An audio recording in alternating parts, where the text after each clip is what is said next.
Supreme கோர்ட்டால் குட்டு வாங்கியவர் RN ரவி. யாராவது மறுக்க முடியுமா? முடியாது. ஆனால் அது ஒரு பக்கம். ஆனால் இன்றைக்கி போட்டிருக்காரு பாருங்க ட்வீட்டு, மகா மட்டமான ட்வீட்டு. சுப்ரீம் கோர்ட்டு இது மேலே சூமோட்டாவை கேஸ் பண்ணணும், எடுக்கணும், கேஸ் எடுக்கணும். அப்படி என்ன அதில் ஹார்ம்ஃபுல்லாக இருக்குன்னு நினைக்கிங்க? ஹார்ம்ஃபுல்லாக இருக்கு. நடந்த விஷயத்தை அவர் பதிவு செய்கிறாரு. என்ன பதிவு பண்ணாரு? என்ன நடந்தது? இந்தியா பாகிஸ்தான் பிரிவினையின் போது என்ன சம்பவங்கள் நடந்துங்கிறது ஒரு வரலாற்று பதிவாக அவர் செய்கிறாரு.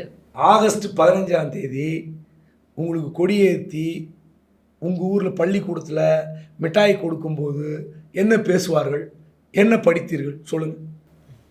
யாராவது கேமரா எடுக்கிறாங்க. சுதந்திரத்திற்காக யார் பாடுபட்டார்கள், அவங்க தலைவர்களை பற்றி பேசுவாங்க. அது நாளைக்கு சார். அதாங்க, ஒரு நாள் முன்பாக பேசினால் என்ன, ஒரு நாள் பின்பாக பேசினாலும் ஆகஸ்ட் 15 அன்றைக்கு ஆங்கிலேயனுக்கு அடிமையாக இருந்தது எப்படி, அந்த அடிமை தலை உடைத்தது எப்படி, நம் தலைவர்கள் எப்படி பாடுபட்டார்கள், எப்படி சிறைக்கு போனார்கள், எவ்வளோ கஷ்டப்பட்டார்கள், இவ்வளோதான் பேசுவாங்க.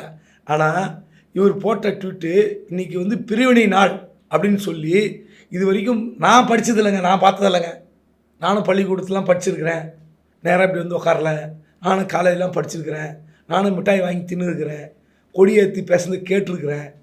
ஆனால் இப்படி ஒரு 4ஆம் தர பதிவை ஒரு கான்ஸ்டியூஷன் பாடியில் இருக்கிற ஒரு சட்டப்பூர்வ அங்கீகாரம் மிகுந்த ஒரு பதவியில் உட்கார்ந்து இருக்கிறவர் இப்படி எழுதவே முடியாது சார். நீங்கள்